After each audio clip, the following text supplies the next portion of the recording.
Iniciamos mais um programa, o Salmo do Dia. O Salmo de hoje é o Salmo 104 e 105, que nós vamos ler a primeira estrofe, que diz: Mandou vir então a fome sobre a terra, e os privou de todo o pão que os sustentava. O homem enviara à sua frente José, que foi vendido como escravo. José, que foi vendido como escravo.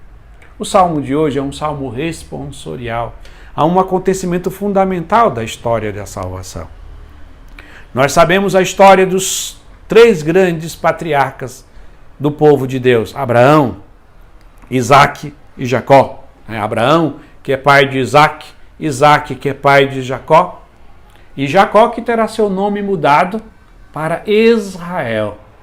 E ele terá 12 filhos, que serão as 12 tribos de Israel. O fundamento para que todo o povo de Deus, o povo judeu, possa viver como povo de Deus a partir das 12 tribos de Israel. Mas tem um detalhe nessa história que nós vamos ver na primeira leitura, quando um desses 12 filhos de Israel se chamava José, que nós conhecemos como José do Egito, por um acontecimento da sua história. Então vejamos o que é dito hoje na primeira leitura. Israel, que era Jacó, o terceiro patriarca, amava mais José do que os outros filhos, porque ele tinha nascido na velhice, e por isso mandou fazer para ele uma túnica de mangas longas. Vendo os irmãos que o pai amava mais do que a todos, o odiavam, já que não lhe podiam falar pacificamente.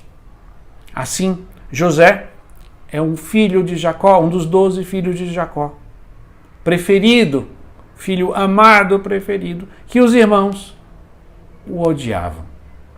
Já no final da leitura ele vai dizer que os irmãos vão vendê-lo, dizendo assim: é melhor vendê-lo a esses ismaelitas e não manchar nossas mãos, pois ele é irmão e nossa carne. Concordaram os irmãos com o que diziam. Ao passarem os comerciantes medianitas, tiraram José da cisterna e por 20 moedas de prata o venderam aos ismaelitas, e estes o levaram para o Egito. E José, odiado pelos irmãos, é vendido por 20 moedas de prata.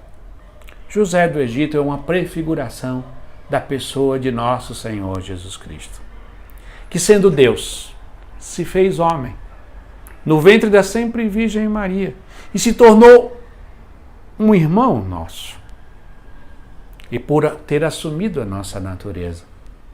E os irmãos se revoltaram contra ele por inveja, por ele ser o filho preferido, o filho amado, o filho único do Pai, unigênito na sua natureza divina. O entregam por 30 moedas de prata, a partir da figura de Judas, e levam a Jesus à morte. Com José acontece algo semelhante. É por isso que o salmista vai dizer: um homem enviado à sua frente. José foi para o Egito. E depois de tantas peripécias que aconteceu na vida de José, ele se torna o vice-faraó. E depois, na terra dos seus irmãos, haverá uma grande fome. E os irmãos terão que pegar comida com José no Egito. E José será aquele que vai salvar os seus irmãos, aqueles irmãos que atentaram contra a sua vida e o venderam como escravo. Por isso José é a prefiguração de nosso Senhor Jesus Cristo, porque é aquele que foi morto pelos irmãos, mas a sua morte nos trouxe a salvação. Que nesta quaresma o nosso coração se abra para acolher esse amor misericordioso daquele que, sendo Deus, sendo o Filho de Deus, se tornou filho dos homens, para se tornando irmão de cada um de nós. Apesar das nossas resistências, apesar do nosso ódio que levou à morte da cruz, ele ressuscitou e se tornou aquele que é o nosso Salvador. Que nesta quaresma o seu coração cresça no conhecimento da pessoa de nosso Senhor Jesus Cristo, por meio da leitura das Sagradas Escrituras. E desta forma, concluiremos rezando mais uma vez a primeira estrofe do Salmo que diz: Mandou vir então a fome sobre a terra e os privou de todo o pão que os sustentava. Um homem enviará à sua frente, José, que foi vendido como escravo. Amém.